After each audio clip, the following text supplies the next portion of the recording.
강사님, 날씨가 따뜻해지니까 땀 때문에 약국에 상담하러 오시는 분들이 많거든요. 네. 제가 아는 아이는 땀이 비 오듯 하니까 음. 엄마가 그것 때문에 걱정을 하는데 땀을 이렇게 많이 흘려도 몸에 무리가 오지 않을까요? 우리가 땀을 많이 흘리면 몸에 진액이 빠지잖아요. 아, 네네. 그래서 누구는 뭐 물을 마시면 괜찮다고 하지만 예. 사실 물을 먹는다고 전해질이 다 채워지는 건 아니고, 네. 그리고 실질적으로 땀을 너무 많이 흘리는 아이들은 기운도 좀 부족해지고 체력도 약해지기 때문에 네. 땀을 많이 흘리는 것은 몸에 그렇게 건강하다고 할 수는 없겠죠.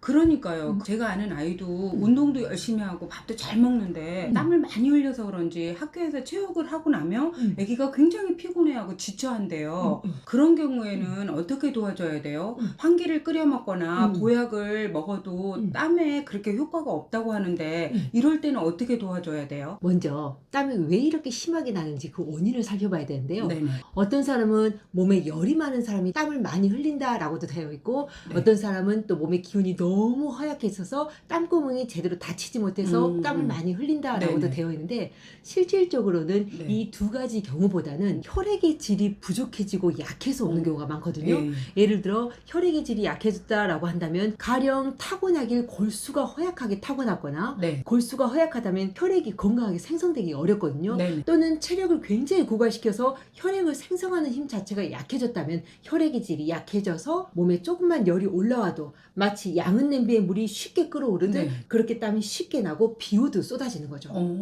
양은 냄비가 쉽게 끓어 넘친다는 게 이해가 되는 것 같아요. 그런데 선생님, 땀이 낮에 나는 경우도 있고 자다가 나는 경우도 있고 밥만 먹어도 나는 네. 경우가 있잖아요. 네네. 도대체 땀이 이렇게 다르게 나타나는 이유가 뭐예요? 땀이 비 오듯 심하게 나는 사람의 전제는 혈액의 질이 떨어져 있는 거라고 했잖아요. 예. 그런데 거기에 누군가는 폐의 기운이 약하게 타고난 예. 거야. 그럼 폐의 기운이 약하면 이 땀구멍을 열고 닫는 기능이 굉장히 허약하거든요. 이런 사람들 대부분 얼굴이 하얗고 약간 물살 체형들이 많거든요. 예. 이런 경우에는 혈액의 질이 약해져서 쉽게 열이 끌어올라. 네. 그런데 땀구멍이 딱 닫혀있지 않기 때문에 땀이 비 오듯 쏟아질 수가 있죠. 네네. 이런 경우에는 주로 낮에 땀이 많이 나는 것이고, 네. 밤에 땀이 많이 나는 경우에는 폐의 기운은 정상이야. 그런데 혈액의 질은 약해져 있고 예. 간에 긴장과 간에 열이 있는 사람이거든요. 아. 이런 경우에는 낮에는 땀구멍이 제대로 닫혀있기 때문에 예. 땀이 잘 나지 않아. 예. 하지만 밤이 되어서 잠이 들면 간의 긴장이 풀어지면서 이 열이 혈액으로 퍼지게 되잖아요. 예. 잘 때는 땀구멍이 닫혀있지 않기 때문에 이때 땀이 나는 거죠. 아. 즉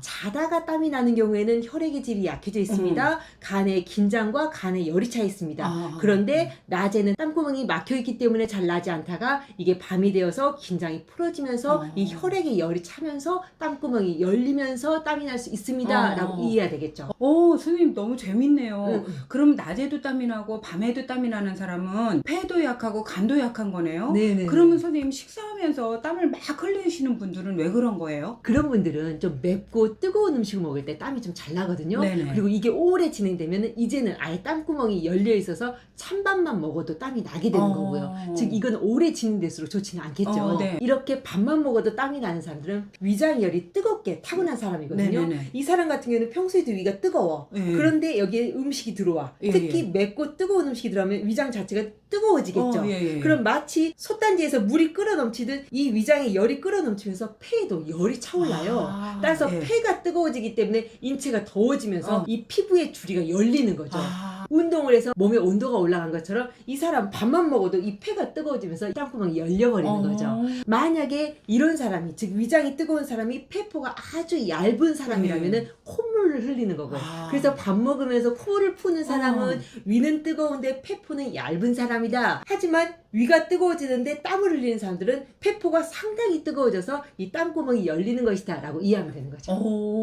그럼 선생님 말씀은 낮에 땀이 나는 거, 밤에 땀이 나는 거, 식사하면서 땀이 나는 거, 그 모든 것이 자기의 약한 장부에 따라서 나타나는 거네요. 네네. 그럼 원인을 정확히 아니까 고칠 수도 있는 거네요. 당연하죠. 이 모든 땀은 혈액의 질을 올려줘야 되는 치료가 근본적이겠죠. 예. 거기에 낮에 땀을 많이 흘리는, 즉 폐의 기능이 허약하여 얼굴이 하얗고 예. 물살 체형인 사람의 경우에는 그 폐의 기를 보강하는 황기라는 약이 방금 말했던 혈액의 질을 올리는 약과 함께 처방되어야 할 것이고 자다가 땀을 흘리는 사람은 네. 혈액의 질을 올리면서 간의 긴장과 간의 열을 풀어 내려주는 것이 처방이 될 것이고 예. 밥을 먹으면서 땀을 심하게 흘리는 사람은 위장의 열을 완만하게 식혀주는 것이 그 사람에게는 땀이 덜 나게 하는 방법이 될 수 있을 것이고 하지만 이런 모든 땀들은 증상이 얼마나 심하냐에 따라서 또는 네. 체력이 얼마나 약하거나 약해졌냐에 따라서 그 치료기간이 또는 약의 용량이 달라질 수는 있겠죠. 선생님 마지막으로 우리 손에도 땀이 많이 나고 발에도 땀이 많이 나는 사람 있잖아요.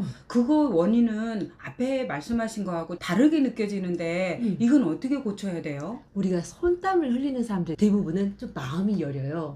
즉 심장이 허약하게 타고난 사람이 손땀을 잘 흘리죠. 따라서 조금만 불안하거나 조금만 긴장한 상황이 있어도 심장이 이렇게 오그라들면서 벌렁벌렁해지다 보니까 손에 땀이 훅 나는 거예요. 거기에 체력이 약해지고 혈액의 질이 약해지면 이 손땀이 훨씬 심하게 나타나는 거고요. 네네네. 그런데 이 사람이 신장의 기능까지 약하게 타고났다. 네네. 그럼 이제 손땀뿐 아니라 발땀도 나는 거죠. 따라서 심장이 아니라 신장의 기능만 약하게 타고난 사람은 손땀은 별로 없고 발땀이 심하고 발 냄새가 심하겠죠. 선생님 그러면 손땀이 나면서 겨드랑이 땀이 나는 것도 심장이 약한 거예요? 네, 우리가 심장 경맥이 이 손바닥과도 통해 있지만 이 겨드랑이도 심장하고 통해 있거든요. 네. 따라서 심장이 긴장하면서 벌렁벌렁하면서 열이 딱 차오를 때 네네. 겨드랑이와 손땀은 함께 날 수 있는 거죠. 그러면 결국 그런 사람들은 심장이 약하면 심장을 강화시키는 약을 쓰고 신장이 약하면 신장을 강화시키는 약을 쓰면 되는 건가요? 당연하죠. 이 두 가지의 약을 쓰면서 혈액의 질을 올리는 것을 근본적으로 보충해야 되는 거고요. 선생님 방금 생각이 났는데 왜 우리 갱년기 때도 열이 훅 나갖고 땀이 샥 나는 거 있잖아요. 네네. 그것도 이런 원리인가요? 우리가 갱년기에 땀이 나는 것은 주로 어떤 장부가 약해져서 오는 겁니까? 라고 한다면은 네. 우리 인체의 신장. 우리가 신장이라고 하면은 신장 옆에 부신이 있기 때문에 네네네. 이 부신의 기능인 호르몬의 기능이 떨어졌을 때 예, 예. 그렇게 땀이 올라가잖아요. 예. 따라서 갱년기에 의해서 땀이 나는 것은 신장과 부신에 열이 차 있는 것을 완화해주는 약초를 써줌으로써 네. 갱년기로 인한 땀을 조절할 수가 있겠죠. 스님 오늘 여러 가지 땀에 대해서 자세하게 설명해 주셨잖아요. 네네. 근데 궁금한 게 있는데 우리 왜 어떤 사람은 머릿속에서도 땀이 줄줄 흐르고 어떤 사람은 콧등에서도 나고 어떤 사람은 가슴팍에서도 나잖아요. 네네. 이런 부위별로 땀을 나는 거에 대해서 다음 시간에는 그거에 대해서 좀 설명해 주실 수 있으신가요? 우리가 부위별로 땀이 나는 원인이 사실은 좀 다르거든요. 네. 따라서 어떤 장부가 약했을 때 어디에 땀이 날 수 있습니다라는 것을 이야기하는 것도 재미있을 것 같아요. 오늘 땀이 그냥 나는 줄 알았는데 선생님 말씀을 듣고 보니까 우리 장부하고 밀접한 관계가 있는 것 같아요. 오늘 정말 유익한 시간이었습니다. 정말 감사합니다. 저도 감사했습니다.